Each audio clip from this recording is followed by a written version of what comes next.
Director, CRISIL Intelligence, joining us. Miren, hi, thank you very much for joining us.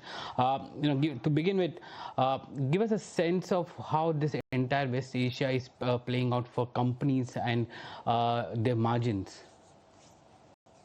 Okay, so I think on the margin side, our expectation is, FY27 will see a 50 bips decline in overall margins for corporate India.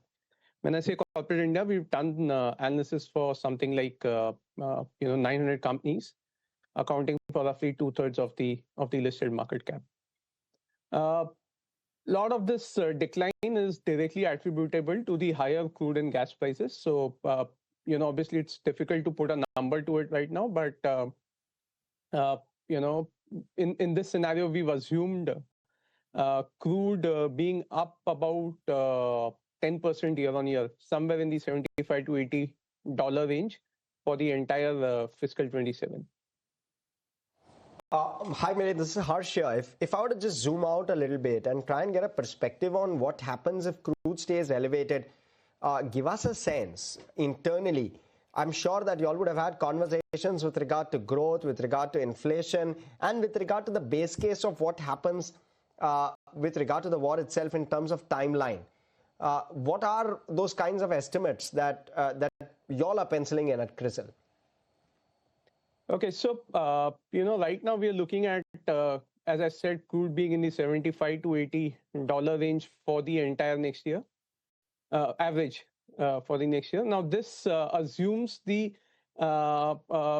the conflict and the easing of the energy traffic starts in about 3 to 6 weeks.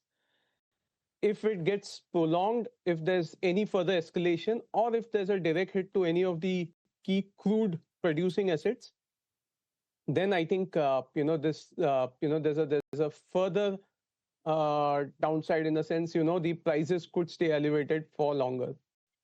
What does it do? I think the primary impact will be on the margins. We expect another 50 to 100 bips impact. I think more importantly, there are pockets of sectors which will get impacted more.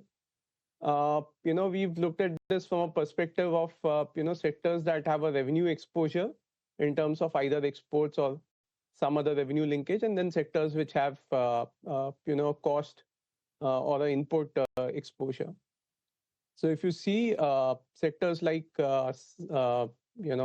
ceramic tiles and airlines have a dual exposure to the Middle East, they get impacted the most, and then you have all the other sectors where either the crude, gas, or their derivatives is one of the inputs. So you have the likes of paints, chemicals, fertilizers, and even tires, which are likely to see a margin decline next year. Miren, while you have factored in the impact of crude and the crude derivatives on the raw material prices, one of the biggest costs which is coming in is for the export sector, especially the transportation costs, which has gone up multifold, especially with respect to the insurance cost which is there, and with many companies shipping out a large portion of their sales in the last quarter of the financial year. Do you see that also being a big factor in FY26 earnings?